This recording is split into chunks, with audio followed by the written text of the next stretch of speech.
Subscribe to my channel and hit the bell icon so you never miss any video from my channel.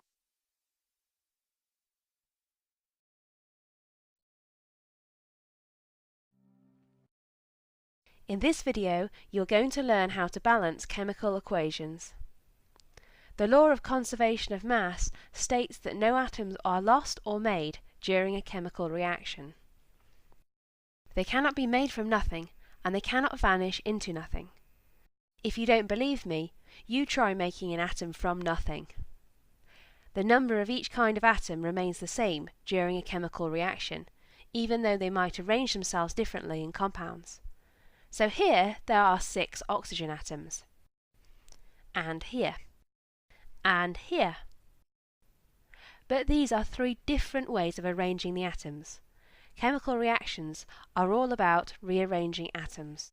Chemical reactions can be represented by symbol equations so long as the number of atoms on each side of the equal sign remains the same. Often, when you write out chemical reactions, the atoms do not balance straight away. You need to balance the equations to conserve atoms. You do this by putting numbers in front. Here, we start off with 3 O2 molecules, 6 oxygens overall.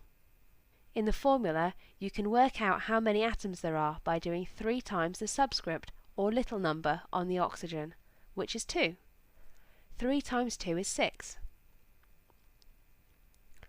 Then we make 2 ozone molecules.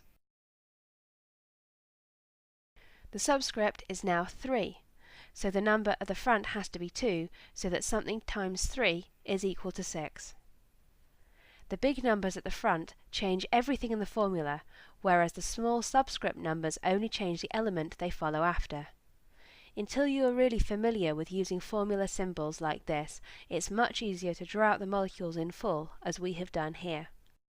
So Na2O has 2 sodium atoms and 1 oxygen atom, whilst SnO2 has 1 tin atom and 2 oxygen atoms. If you have 2 Na2O, you have 2 times 2 sodium atoms. That's 4 sodium atoms. But you only have 2 times 1 oxygen atoms. How many oxygen atoms are there in these compounds? Pause the video for a moment. Ready? Remember, if there is no number next to it, there's just 1, not 0.